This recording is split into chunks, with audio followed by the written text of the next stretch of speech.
Funding for Roots Race and Culture is provided in part by the Norman C. and Barbara L. Tanner Charitable Support Trust and by donations to PBS Utah from viewers like you. Thank you.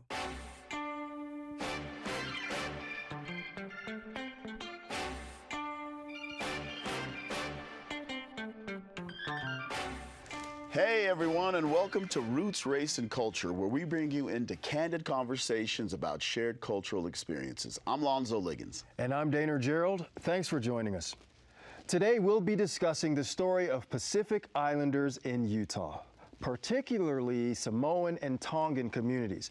From early migration to today's athletic stars, educators, entrepreneurs, religious and nonprofit leaders, Pacific Islanders are an ingrained part of Utah's landscape. So where did Utah's Polynesian story begin? What challenges and strengths define these populations? And how has faith, family, and leadership molded this group into forces for change?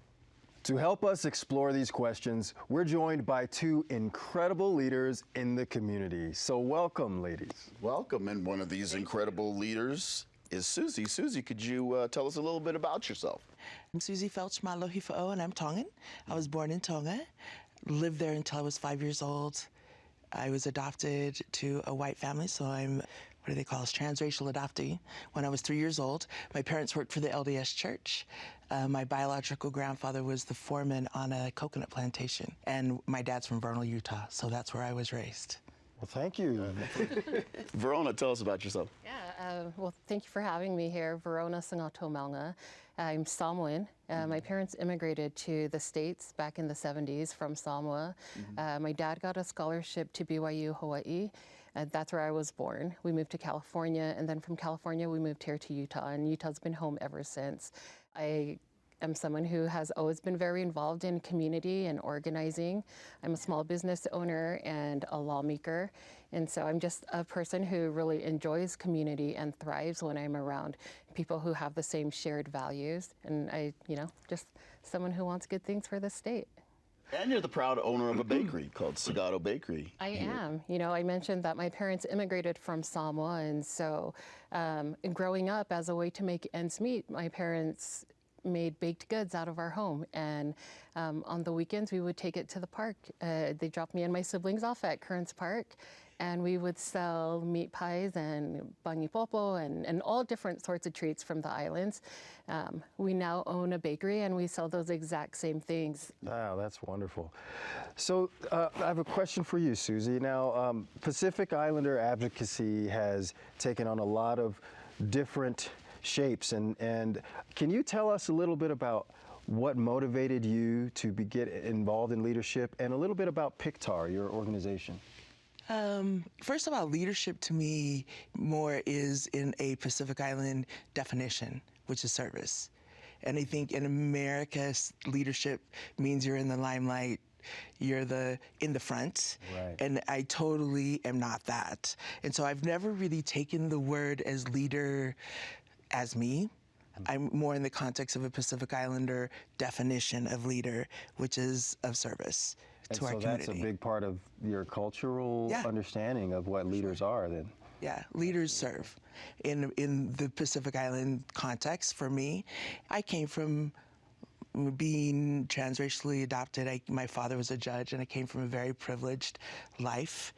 And when I saw my own ethnic communities, like, why aren't they able to have the same things I had growing up? Mm-hmm. And it started making me curious, not just them, but everybody. Mm-hmm. How come they don't have food when you open up their refrigerator?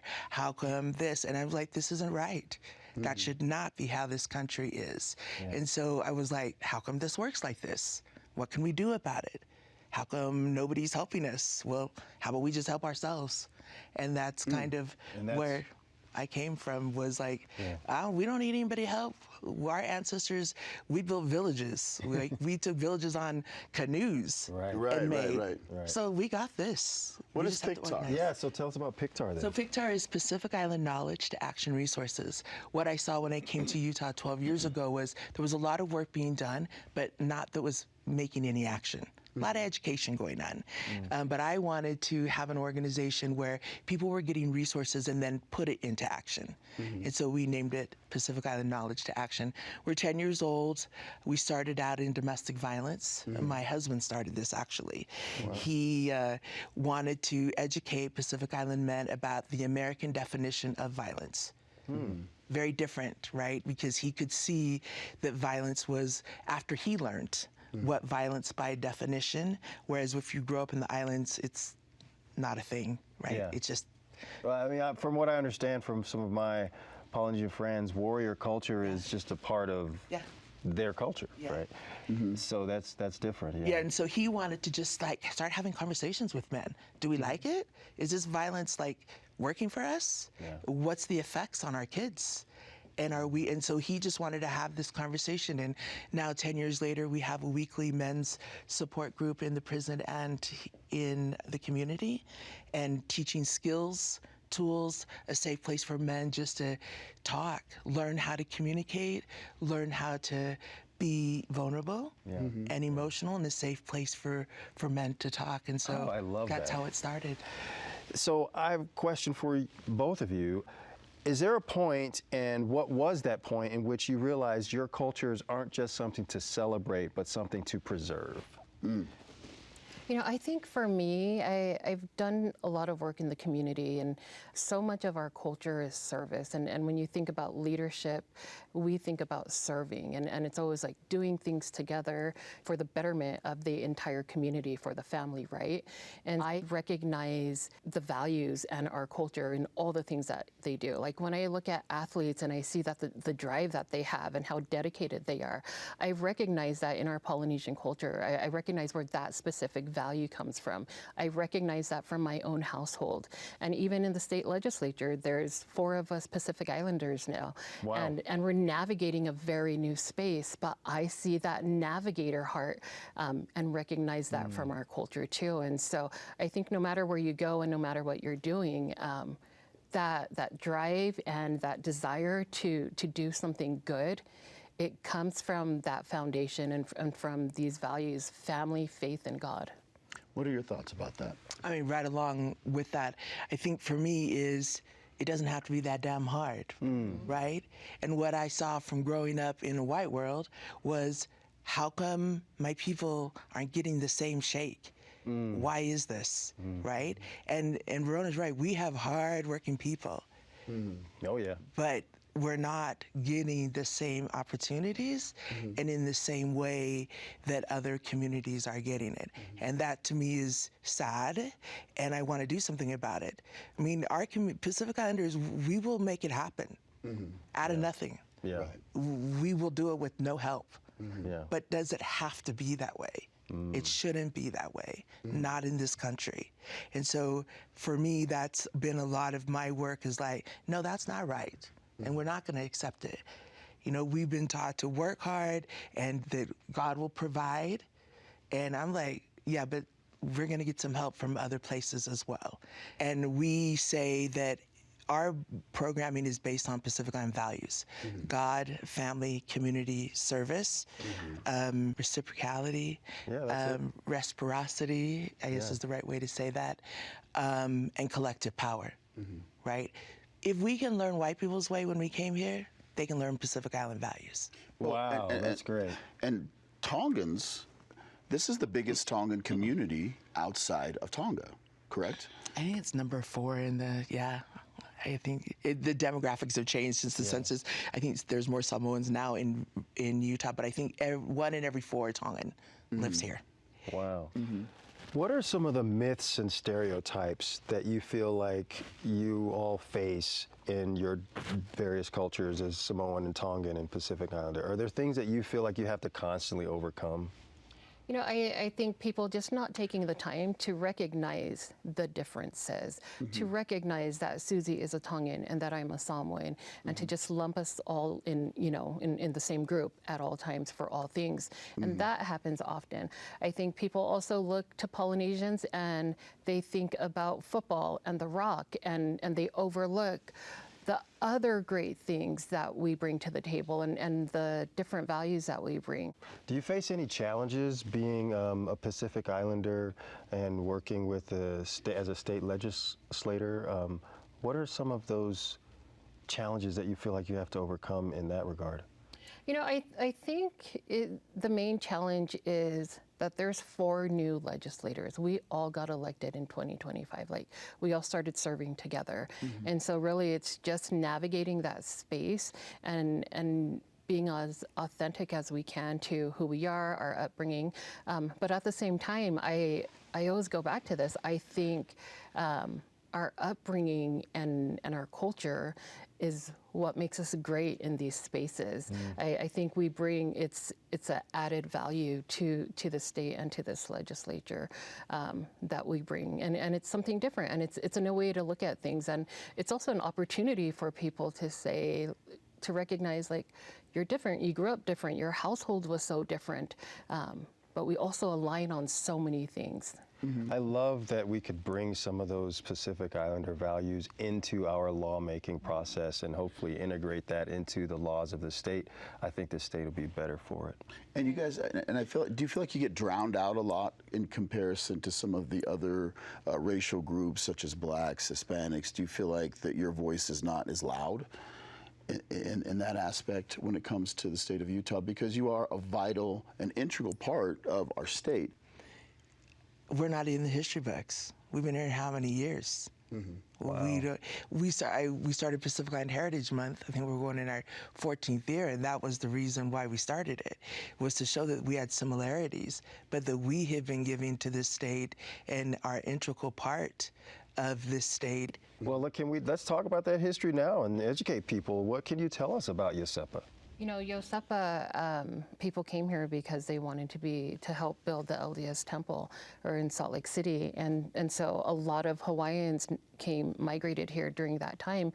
Even Samoans and Tongans. My great aunt Nellie Yosepa was one of the very first Samoans in this state. She was the first Samoan woman to go to BYU in Provo, and she came during that time, and so we've had so much history of Pacific Islanders coming to the state and not just migrating here, but doing work that really impacted our state and made Utah what it is. And growing up, I never saw anyone who looked like me on TV, in the legislature, owning businesses. And so for me to be in this space, I feel so grateful and honored. One of my favorite things about being in the legislature is the elementary students who come up and visit us. And whenever there's Polynesian kids in the group, and I say, does anyone have any questions? The Polynesian kids always raise their hand and they say, are you Tongan? Are you Samoan? And you don't know how grateful I am that they recognize themselves in, you know, one of the highest offices in our state. I love that. And I think that's something that Susie probably recognizes as well as we're out in the community serving. That is so important. And so I really appreciate that. Thank you. I'm going to say that we've talked a lot about some of the great things that have happened to our culture, but let me just go back to why Yosepa even happened. Let's do that. Please. It's because white people didn't want us in Salt Lake anymore. So they gave us land out in the desert. Tell it, Susie. Right? Tell the truth. That's what I just want to say, and part of that history is not so pretty, colorful. Right? We're going to learn from those things, and I think that's part of the history that also needs to be told so we learn from it, so it doesn't happen again. I want to read a quote that you have. It's from the Deseret News. It says, "Our ancestors navigated the oceans wide, and our job now is to navigate the systems." And I'm wondering if you can explain how storytelling, art, traditions, wisdom, and church identity, and build resilience and economic mobility, and how you guys navigate those new oceans. I think first of all, you have to know who you are. You have to start there. Know what your values are. What are you going to stand up for? What are you going to sit down for? And then learning those systems. You know what Verona does, what the legislators do. We have to learn those systems before we can do anything about them, right? And to be effective. And so that's when I say we have to learn how to navigate systems for our communities to thrive, because that's the American way. Yeah. And so how do we use our own cultural village? I love that we have 4 legislators because I'm telling you, they're probably the only 4 that really know how a village works. Right. When people say, oh, it's all about village, I'm like, have you ever lived in a village? Yeah. Do you understand? Yeah. Because you're using that term like you've lived it. These 4 legislators have lived it, understand it, and they are going to make it a village. If they are allowed, the 4 legislators will make Utah a village. That's great. So tell me then, I want to tee off of that. That's a perfect setup. What do the institutions, what do the policymakers need to understand about Samoan and Tongan culture to help bring that village to life for our state? I think it's really important that we recognize what a village is, what community looks like. When I decided to run for office, it was because I felt that there was a lack of representation. I believe that the perspective I have as a Pacific Islander, as a woman of color, as someone growing up, living in West Valley and Taylorsville, that was lacking in our legislature. And I wanted to ensure that people who look like me and who share my lived experiences had true representation. Someone who could say, as a bill was coming through, oh, I experienced that, or I know someone in my family who struggled in that way. And so as decisions are happening, I think it's so important that we understand the people we're serving. And I think that's such a big thing, regardless of what your culture is having an understanding and having a desire to know the people you actually serve. And so as someone who represents West Valley and Taylorsville, I stay in my community. I work with those people. We work together. Like, this is something that we are working towards together. And so I think if you want to be in these spaces, know the people you are choosing to serve and understand their struggles and their wins and their goals and what their family dynamics look like. That's the only way that we're going to get things right. And so to answer your question, I just think that it's really important that we know the people we're serving. So the institutions, the policymakers, it sounds like there's 2 things coming out of that. They need to make sure that everybody's represented, that everybody has a voice, that we're giving the opportunity for the villagers to influence those who are making the rules and doing the hiring and everything else in the village, so to speak. I mean, they can't do their job without us, and we can't thrive without them. And so we have to learn to work together, which is to learn how to communicate with each other. I mean, I look at the state. On the backs of the communities, poor communities, do they go and get grants and go get money? And that trickle-down effect does not work.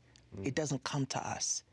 So this state goes out and gets millions and millions of dollars based on our bad health, our incarceration rate, all of the negative things, but it doesn't come to us. That bothers me. Yeah, that's a problem. Right? It's a problem. And so because Pacific Islanders have a lot of these, we're a big part of that. And I tell people, you either going to help us on the front end and give us donations so that we can help this, or you're going to give automatically in taxes on the back end. You choose which one it is you want to give, right? But we would appreciate the investment in our community before people are incarcerated, before people have chronic diseases, so we can do the preventive work that needs to be done. And nobody can do it better than us. Right. I'm not mad.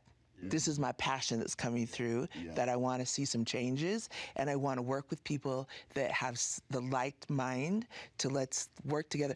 80% of the people in this world are people of color. Yes. So what if we live in a state that we're not? We are not the minority. We are not the minority. And that's what I tell people. Yeah, we may be the minority here in Utah. We're only at 25%.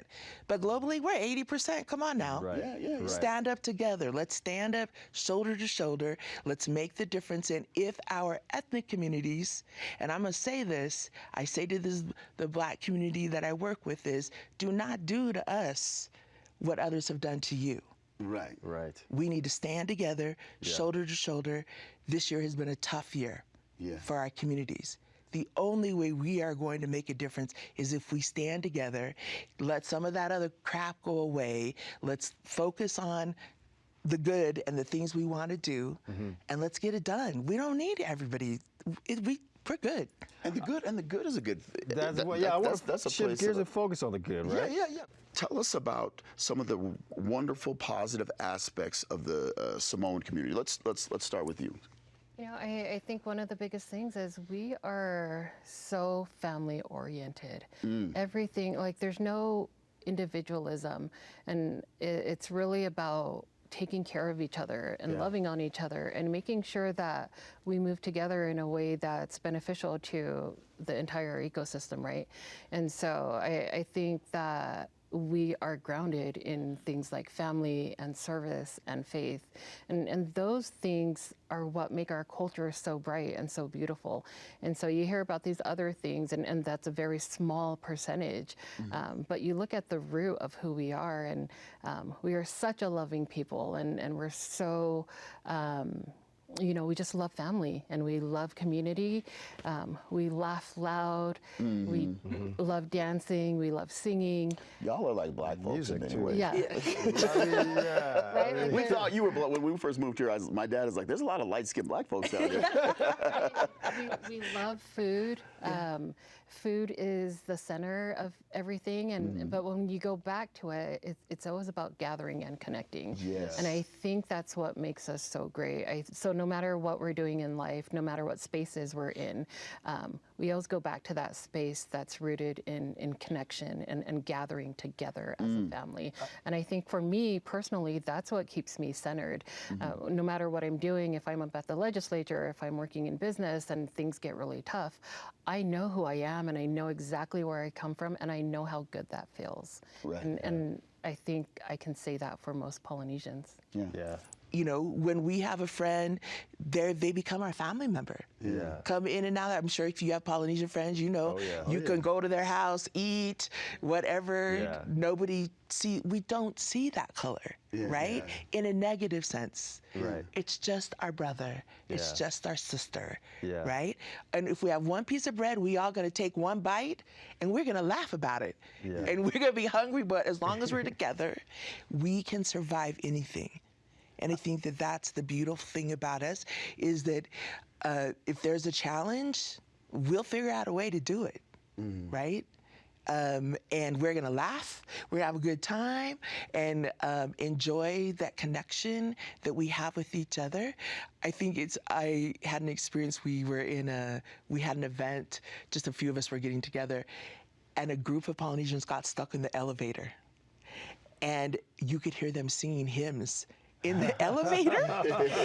And the elevator guy came in, he said, "They're not scared down there." I said, "Oh, we don't know scared." That's not really in our vocabulary, right? They're like, "But they're singing church songs." And so I said, "Yeah, that's our norm, right? We're bored, we just sing a church song, right?" The faith is so powerful. The faith. And, can you just kind of give us some final thoughts and help us understand what we can do to help support the Samoan community? Yeah, you know, I think one of the best ways to support and to get to know the Samoan community is go to the community. You know, a lot of times you see government agencies hold events and it'll be somewhere far on the east side or somewhere where there's not a very big Polynesian community. But if you want to know the community and you want to support the community, go to the community. There's so many events, there's organizations like Alofa Fa'a Samoa, Nua Nua Foundation, Nafanua Foundation, Le Malu. Even go to our restaurants, you know, come to my bakery. Sagado. Yeah, ask questions Sagado and, Bakery, yeah, ask and talk to questions. people. Get to know your neighbors who are Samoan or Polynesian. Go to our churches. But I think the best way to learn and to get to know each other is to go to who you want to know about and who you want to learn about. And our community is so welcoming. You come to our restaurants, you come to our churches, you will be so welcomed there. Awesome. For sure. And where can more people learn about PICTAR? You can go to our about you? website and learn about us. And for the Tongan community, we have the National Tongan American Society. They're the oldest nonprofit here. I think they've been running 30, 40 years. It's my sister-in-law's, my husband's older sisters that started that. And I want to say invest your time. come out, like Verona said, come out and volunteer. There's so much to do that we can help. We run the food bank, feed about 500 families every other Wednesday. We do our homeless work once a month. We'll be at Pioneer Park. There's a lot to be done. Then I would say volunteering your time would be helpful. Your talents. It's www.pik2ar.org. But I think that's how you get to know the community, come out and volunteer, have lots of laughs, always eat good food, and meet new people. Awesome. Yes, Thank it's you. been a wonderful show. So from all of us at PBS Utah, thanks for joining this conversation. As always, other episodes can be found on our website, pbsutah.org/roots, or on the PBS Utah YouTube channel. And if you have feedback or ideas for other episodes, be sure to give us a shout out on social media. Until next time, for Roots, Race, and Culture, y'all, we are out. Funding for Roots, Race, and Culture is provided in part by the Norman C. and Barbara L. Tanner Charitable Support Trust and by donations to PBS Utah from viewers like you. Thank you.